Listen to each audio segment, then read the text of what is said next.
Fellas, Meat Trapper here. Just a quick raw video about the fur market. So let's talk fur market update. If you've been following the news, then you know the fur market, to put it mildly, is down bad. Probably better words to use to describe the fur market would be catastrophic, carnage, bloodbath, non-existent. So you get the idea. Now there are a variety of reasons for this. The Chinese economy is in the dumper. The Russian economy is in the dumper for a variety of reasons that maybe I'll discuss in another video. But those are two primary buyers of American fur, and they don't have the money or the willingness really to buy our fur. There are still a lot of pelts at the auction that are unsold from last year. And when you have your major fur houses and your major fur buyers such as NAFA and Gronies sending out warnings indicating that prices are going to be down, way down, and you might want to be selective in your harvest. That's code words for don't send us any fur because there's nobody here to buy it. That's really what it boils down to. A few examples in the past, an otter for me was a $100 bill. If I caught an otter, that was a $100 bill in the trap. I'll probably be doing good to get $20 or $25 for an otter this season. Southern coon, they're not worth skinning. So there are a lot of people on the forums and on the message boards that are openly wondering if they're even going to trap this year. Are they even going to take their traps out? I can assure you that I am, and let's talk about why a disastrous fur market is really good news for meat trappers. So why is a terrible fur market good news for people like you and I? Well, number one, when prices are high, it brings out everybody. Every Tom, Dick, and Harry that can get his hands on a trap is going to be out in the woods trying to catch anything and everything they can. They're going to do this whether they know what they're doing, whether they are ethical, whether they have permission, and those kind of people are not above stealing your catch and your traps. So when prices are high, competition is cutthroat, and it tends to attract a certain element, let's say. That's an element that I'd rather not deal with. When prices are low, those guys are going to stay home and watch football. And that's fine by me.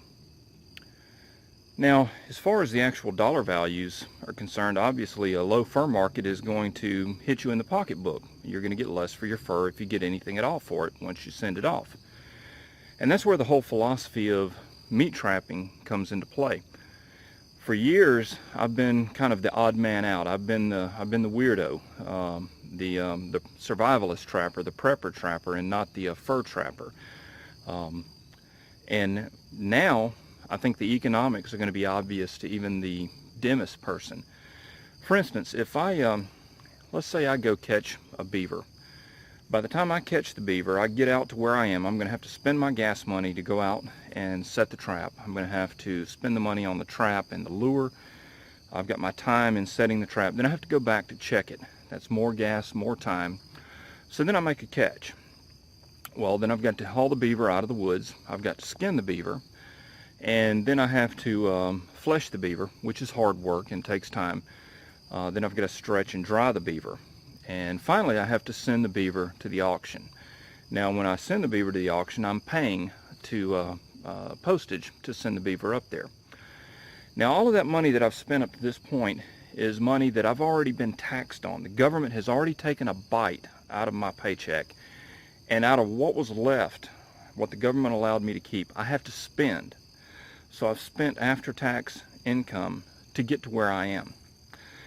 And when I pay for the postage, guess what? I'm paying taxes again.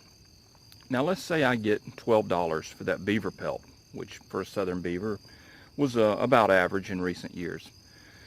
So maybe I've got 3 hours into that beaver pelt, and I'm going to get 12 bucks for it, which comes out to about $4 an hour. That's a great wage.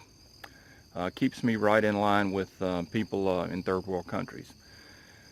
But when I get that fur check, that $12 guess what? That's income. Once again, I've got to pay taxes on that $12. So let's say the government lets me keep 10 bucks out of that $12, given my tax bracket.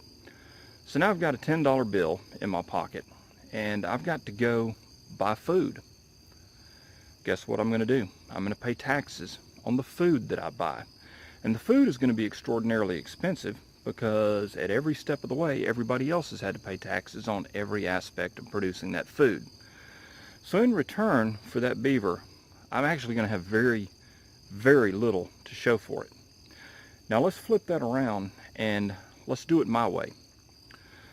First thing I'm going to do is I'm going to try and eliminate as much of the gas expense as I can. If you'll notice, you'll see me paddling a lot of times or using an electric motor.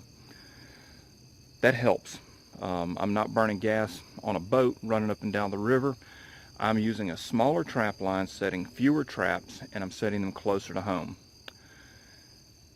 Once I catch the beaver, I'm going to skin that beaver just like I would, but I'm going to take the meat. And let's say I get 5 to 7 pounds of meat off of a medium-sized beaver. Go to the health food store and look at what free-range beef or buffalo sells for. Right now in my area, it's about $7 or $8 a pound. So if I get 5 pounds of meat at $8 a pound, I've gotten $40 worth of meat off that beaver, compared to the $10 or $12 that I would get for the pelt. I haven't paid any taxes. I didn't pay any postage to send the meat anywhere. I didn't pay any taxes when I went to the store and bought the meat because I made it myself. So now let's talk about the pelt. Rather than send the pelt off to auction and hope somebody buys it, what I can do is I can invest $20 in some tanning chemicals, and I can tan a number of these pelts.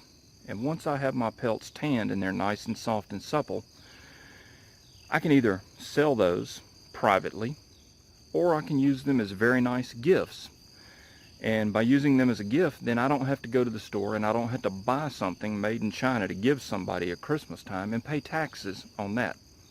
So you see, I'm removing the government from the equation as much as possible. I'm providing the food directly to my family's mouth, and I am taking the pelt and I'm turning it into something that has value added, and I am giving it to somebody or selling it to somebody personally and privately, and I'm deriving the maximum possible benefit from that. And if you add it all up, it's not hard to see getting $50, $60 worth of value out of a beaver. Whereas if I just do the auction trapping thing, I'll be doing good to get $10 for that same beaver for the same work.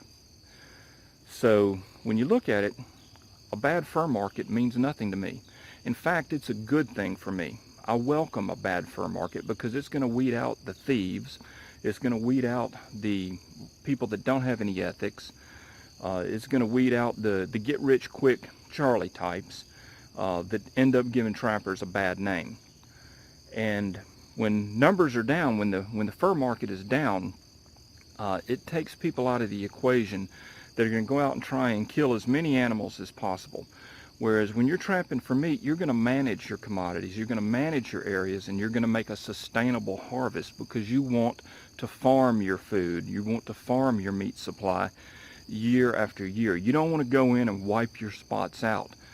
You don't want to wipe out the territory near your teepee. You know, if you got to wipe something out, go a long way from your teepee to annihilate it. Don't do that at home.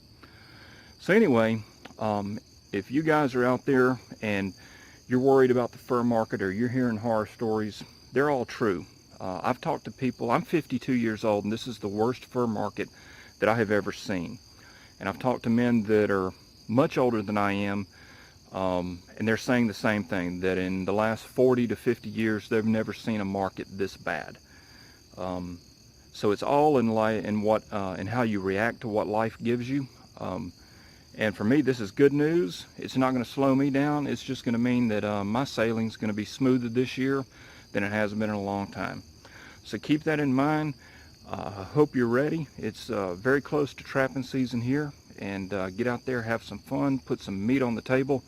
And thanks for watching. We'll see you next time.